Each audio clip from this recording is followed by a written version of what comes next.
Hello guys, welcome back my channel. जैसे कि आप लोगों को पता होगा, जो सिलेक्शन पोस्ट फेज 13 का एडवर्टाइजमेंट जारी कर दिया गया है। यहाँ पे कम से कम कुछ नहीं तो 100 पेज का आपको एडवर्टाइजमेंट जारी कर दिया गया है, जिसमें आपको एक पर्टिकुलर पोस्ट दिया गया है और उस पर्टिकुलर पोस्ट में आपको ये सिर्फ मेंशन किया है जो 10th 12th या ग्रेजुएशन है। जब आप उस पर्टिकुलर पोस्ट का पूरा डिटेल्स में जाएंगे तब वहाँ पे आपको पता होगा जो उसका स्पेशली क्या क्वालिफिकेशन मांगा गया उस पर्टिकुलर पोस्ट का। अगर आप उस पर्टिकुलर पोस्ट के लिए वो एलिजिबल है तभी जाके वो फॉर्म फिल करेंगे। तो आप अगर उस पर्टिकुलर पोस्ट के एलिजिबल नहीं है तो आपको यहाँ पे फॉर्म फिल करने के बाद भी डीवी में आपको रिजेक्ट कर दिया जाएगा। तो यहाँ पे हम आपको वो सब चीज़ आपको करने की ज़रूरत नहीं है। आप हमारे यूट्यूब चैनल को सब्सक्राइब कर लें। अगर कोई सा भी ऐसा वैकेंसी रहता है तो मैं उसको पूरा डिटेल्स में आपको क्या उसका एजुकेशन क्वालिफिकेशन है मैं सब यहाँ पे बताने वाला हूँ। यहाँ पे एक आपका पोस्ट कोड है जो कि फेज 13 में अगर हम बात करें तो सबसे ज़्यादा वैकेंसी पूरे फेज 13 में अगर एक सिंगल पोस्ट में देखा जाए तो सबसे ज़्यादा वैकेंसी इसी पोस्ट में आया हुआ है। और वो भी आपका कोई यहाँ पे एक्सपीरियंस नहीं चाहिए भाई, कोई एक्सपीरियंस नहीं चाहिए। ओनली आपको क्या होना चाहिए, डिग्री होना चाहिए। डिग्री होना चाहिए वो भी सिविल इंजीनियरिंग में। आपको कुछ नहीं चाहिए, डिग्री चाहिए सिविल इंजीनियरिंग में। आपको पता होगा जिस तरह से अगर फेज 11 की बात करें तो वहाँ पे क्या था, एमईएस में वैकेंसी आया था जो कि एक पोस्ट पे सबसे ज़्यादा वैकेंसी जेई का आया हुआ था। तो वो फेज 11 के थ्रू आया था।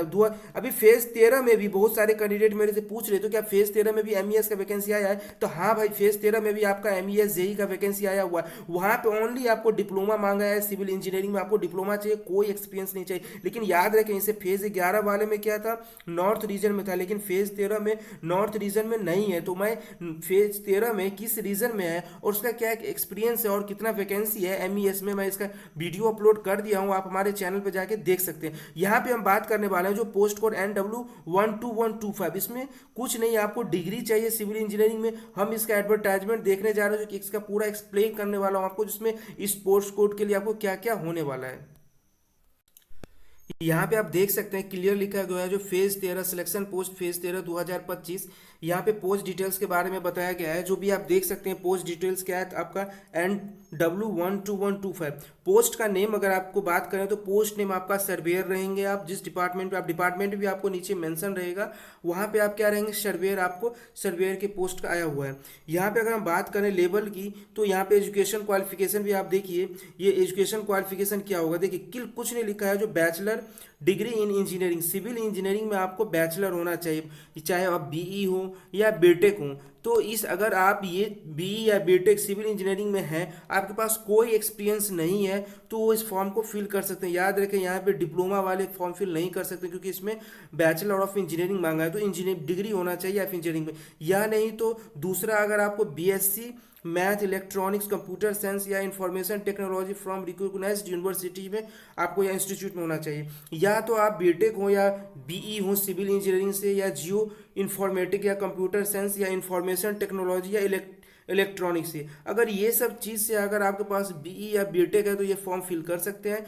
दूसरी बात, अगर आप जो है सो बीएससी, अगर आप मैथ इलेक्ट्रॉनिक्स में या कंप्यूटर साइंस में या इंफॉर्मेशन टेक्नोलॉजी में अगर आप बीएससी हैं तो भी आप इस फॉर्म को फिल कर सकते हैं। लेकिन डिप्लोमा वाले फॉर्म फिल नहीं कर पाएंगे ये, ठीक है। डिप्लोमा वाले के लिए सबसे बेस्ट ऑप्शन है, आपको हमारे वीडियो यूट्यूब चैनल पे जाइए, वहाँ पे मैं बताया हूँ जो कोई रीज़न है, सीआर रीज़न है सर, ठीक है। वहाँ पे आप जाकर के देखेंगे, मैं आपको एमईएस में निकला है वैकेंसी, सबसे बेस्ट वैकेंसी है डिप्लोमा वाले, जो ओनली जिसके पास डिप्लोमा सिविल इंजीनियरिंग है वो आप एमईएस में उस वैकेंसी को इस बार फिर से फिल कर सकते हैं। यहाँ की हम बात करें, मिनिस्ट्री की बात करें तो ये किस मिनिस्ट्री में वैकेंसी आया हुआ है, तो यहाँ पे आप देख सकते हैं मिनिस्ट्री का नाम मेंशन है, ministry of science and technology. Ministry of science of technology में वैकेंसी है। डिपार्टमेंट आपको बात करें तो department of science and technology, department आपका साइंस ऑफ टेक्नोलॉजी रहेगा। ऑफिस नेम क्या रहेगा, office of surveyor general of India, ये आपका ऑफिस नेम रहेगा। दूसरी बात, अगर कहें लेवल की बात करें तो आप देख सकते हैं यहाँ पे लेवल 6 की जॉब है भाई, लेवल 6 की जॉब है, कुछ भी नहीं तो 65-70 हज़ार आपको मंथली इनकम आएगा। तो लेवल भी 6 भी आपका बहुत अच्छा जॉब है। और एक प्लस पॉइंट क्या है, आपका यहाँ पे कोई स्किल टेस्ट नहीं है। आप यहाँ पे एग्जाम क्वालिफाइड कीजिए, एग्जाम क्वालिफाइड कीजिए और सीधा यहाँ पे आपको जॉब मिलेगा, लेवल 6 का जॉब मिलेगा, ठीक है। तो ये फॉर्म आप फिल कर सकते हैं, ठीक है। दूसरे, अब यहाँ पे हम एज लिमिट की बात करें तो एज भी आपका 18 से 30 साल दिया हुआ है। ये ग्रुप बी का जॉब है। यहाँ पे फीमेल मेल ट्रांसजेंडर सब यहाँ पे एप्लीकेबल है। अब हम बात करने आते हैं जो यहाँ पे वैकेंसी, आखिरकार वैकेंसी कितना है, तो यहाँ पे आप देख सकते हैं यहाँ पे जो टोटल वैकेंसी है, टोटल वैकेंसी की हम बात करें तो टोटल आप 197 भाई, ये 197 जो फेज 13 का वैकेंसी है ना, एक पर्टिकुलर पोस्ट पे 197 ये मैक्सिमम वैकेंसी है। फेज 13 में एक पोस्ट का 197 से ज़्यादा कोई वैकेंसी ही नहीं है। अब आप यहीं से अंदाज़ा लगा सकते हैं जो कितना अच्छा इस बार वैकेंसी आया है। सबसे ज़्यादा वैकेंसी इसी पोस्ट में है। टोटल आपका वैकेंसी आपका 197 वैकेंसी है। यहाँ पे यूआर की बात करें तो यूआर में 81 आपका यूआर में वैकेंसी है।